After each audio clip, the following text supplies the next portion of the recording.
বাড়ির বউ হিসেবে একটি মেয়ে শ্বশুরবাড়ির লোকেদের থেকে ঠিক কেমন ব্যবহার আশা করতে পারে? ব্যবহার কথাটা বললাম কারণ কথায় বলে ব্যবহারই পরিচয়। শ্বশুরবাড়ির লোকেদের পরিচয় দিতে গেলে আগে তাদের ব্যবহারের কথাটাই বলতে হয়। আমার বান্ধবী সুমনা সেদিন আমাদের বাড়িতে এসেছিল। সুমনাও আমার মতোই প্রাইমারি স্কুলে চাকরি করে। সুমনার সাথে আমি আমার শাশুড়ি পরিচয় করিয়ে দিলাম। আমার শাশুড়ি সুমনাকে জিজ্ঞেস করলো, বাড়িতে রান্নাবান্না কে করে তাহলে? সুমনা বলল, আমি নিজেই করি। শাশুড়ি কিছু করেন না? না না, আমি করতে দিই না, উনি করতে যান, আমি নিজে থেকেই বারণ করি। তোমার শাশুড়ি তো সৌভাগ্যবান মানুষ, কপাল করলে এমন একটা বৌমা পাওয়া যায়। না মাসিমা, আপনি ভুল বললেন, সৌভাগ্য তো আমার। অমন একটা শাশুড়ি পেয়েছিলাম বলেই আমি চাকরিটা পেয়েছি। বিয়ের পর থেকে উনি আমাকে পড়াশোনার জন্য সহযোগিতা করে গেছেন সব সময়। কলেজে পড়তাম যখন, তখন টিফিন করে দেওয়া, কলেজ থেকে ফিরে আবার কি খাবো, এমনকি নিজের পেনশনের টাকায় স্কুটি কিনে দেওয়া আমার জন্য কিনা করেছেন। আমি ভাগ্য করে অমন একটা শাশুড়ি পেয়েছি। সুমনার কথা শুনে আমার শাশুড়ি আর একটি কথাও বলেননি। তবে সুমনা সত্যি ভাগ্যবতী। সব মেয়ে কি সুমনার শ্বশুরবাড়ির মতো এত ভালো মানুষদের পায়? আমিও চাকরি করি, নিজের কথা একটু বলি। চাকরি পাওয়ার পর শাশুড়ি মাকে জিজ্ঞেস করেছিলাম, আমি চাকরি পাওয়াতে আপনি খুশি তো? আমার কথাটা শুনে কিছুক্ষণ চুপ থেকে উনি বলেছিলেন, ওই তো প্রাইমারি স্কুলের একটা চাকরি, রতনদার বাড়িতে কাজ করে ঝুমাকে চেনো তো? ওই ঝুমার মেয়ে টগরও তো প্রাইমারি স্কুলে চাকরি পেয়েছি শুনলাম। প্রাইমারি স্কুলে চাকরি পাওয়াটার এমন কি, হাই স্কুলে তো পাওনি?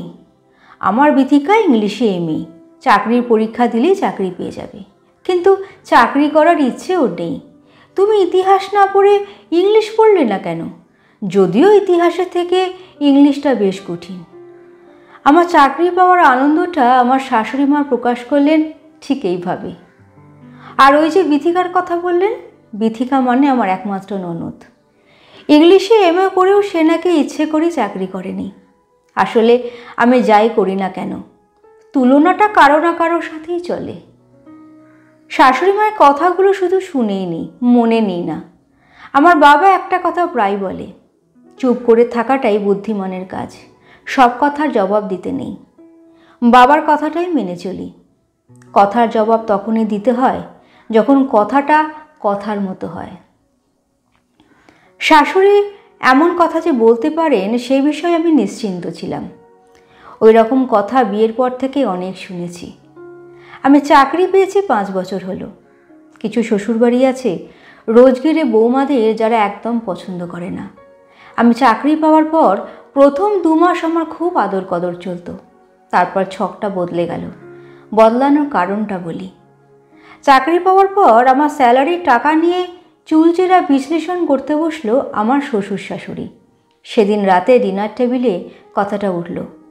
আমার শ্বশুর বললেন, 3 তলার ওই একটা রুম এবার তাহলে কমপ্লিট করে নেব, অনেক দিন ধরে পড়ে আছে। বৌমা, তুমি 20,000 টাকা প্রতি মাসে আমার হাতে তুলে দিও। কথাটা শুনে আমার ভীষণ রাগ হলো। আমার মতো আমার শাশুড়িও রেগে গেলেন। শাশুড়ি বললেন, একদম নয়, তোমার অত ওই 3 তলা করতে হবে না। মনে মনে ভাবলাম শাশুড়ি আমার হয়ে জবাবটা ভালোই দিলেন।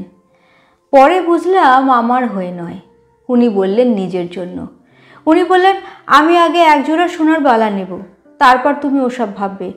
বৌমা, তুমি এক কাজ করো, 20,000 করে আমার হাতে তুলে দিও। জলের মতো পরিষ্কার হয়ে গেল সব কিছু। মনে মনে ভাবলাম, বারে, টাকা আমার আর হিসেব তোমার। কথাগুলো শুনে বলেছিলাম, এই তো 2 মাস হয়েছে চাকরি, এখনই এত কিছু ভেবে ফেলেছেন? এমন কথাতেই আমি আবার পুরনো ছকে ফিরে গেলাম। সেই পুনঃ মুশিকে ভব। ঠিক আগে যেভাবে ব্যবহার পেতাম ঠিক তেমনই চলতে লাগলো। চাকরি পাওয়ার পর থেকে আমার ভুল ত্রুটিগুলো যেন ওনাদের চোখে বেশি করে পড়তে লাগলো। তবে তুমি যদি বাড়ির বউ হয়ে থাকো, সে চাকরি করো আর নাই করো, শ্বশুরবাড়ির লোক যদি তোমার খুঁত ধরতে না পারে, তাহলে তুমি আর কেমন বৌমা হলে? মনে রাখতে হবে, তুমি ওই বাড়ির মেয়ে নাও। ওই বাড়ির ছেলের সাথে বিয়ে হওয়া উদ্ভট এক জীব, মানুষের মতো দেখতে, ঠিক মানুষ নয়। বাড়ির মেয়ে যা যা করতে পারে বাড়ির বউ কিন্তু অনেক কিছুই পারবে না।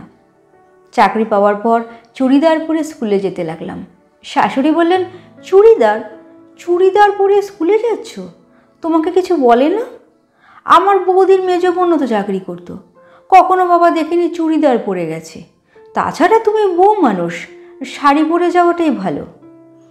এদিকে আমার ননদ যখন শ্বশুরবাড়ি থেকে চুড়িদার পরে বাপের বাড়িতে আসে, আমার শাশুড়িই বলেন, শাড়ি পরে লটর পটর করার থেকে চুড়িদার পরা ভালো। ননদ নাইটি পরে বাড়িতে থাকলে দোষের হয় না, বৌমা নাইটি পরাটা দোষের। শ্বশুরের সামনে নাইটি পরে থাকলে সেটা অসভ্যতা। খুঁত একটা বের করতেই হবে, এই আর কি। বিয়ের পর একদিন মাংস রান্না করছি। আমার মা যেমন করে তেমন করেই শিখেছি। সমস্ত মশলাপাতি দিয়ে ম্যারিনেট করে যখন রান্না করতে শুরু করলাম, শাশুড়ি বললেন, ওভাবে কেউ মাংস রান্না করে না, আগে পেঁয়াজগুলো ভেজে নিতে হয়। আমি বললাম, আমাদের বাড়িতে তো। কথাটা বলতে না দিয়েই উনি বললেন, বাপের বাড়ির নিয়ম এখানে খাটবে না, আমাদের নিয়মে তুমি রান্না করবে। যদিও সেদিনের মাংস রান্নাটা আমার বরকে বলেছিল, দারুণ বানিয়েছ। তোমার ভুল থাকলেও ভুল, আর না থাকলেও ভুল, তুমি মানুষটাই ভুলে ভরা। শ্বশুরবাড়িতে ভুল করার লোক একটাও নেই, কিন্তু ভুল ধরার লোক সবাই। কিন্তু ভুলটা সংশোধন করে রাস্তাটা তোমাকে কেউ দেখিয়ে দেবে না। বেশিরভাগ মেয়ে শ্বশুরবাড়িতে পরীক্ষার্থীদের মতো, সে বাড়িতে প্রতিটা মানুষ পরীক্ষক। সঠিক উত্তরের জন্য কোনো নম্বর নেই, কিন্তু ভুল উত্তরের জন্য সার্টিফিকেট আছে। সার্টিফিকেটগুলো ঠিক এই রকম, কিছুই কি শিখে আসোনি, নাকি বাপ মা কিছুই শেখায়নি, তুমি তো আর কচি খুকি নও। আসলে বাড়ির বউ চাকরিরতা হোক বা গৃহবধূই হোক, শ্বশুরবাড়িতে সম্মান পায় খুব কম মেয়ে। বাড়ির বউকে মেয়ে হিসেবেও নয়, বাড়ির বউ হিসেবেও নয়, মানুষ হিসেবে ভাবতে পারাটাই অনেক বড় কথা। আর তার জন্য দরকার মানবিকতা আর মানসিকতা। শ্বশুরবাড়ির মানুষদের উন্নত চিন্তার উন্নত মন হলেই শ্বশুরবাড়িটা মেয়েদের কাছে স্বর্গ হয়ে যায়। কলমে সরজিৎ ঘোষ, কণ্ঠে শ্রীপর্ণা।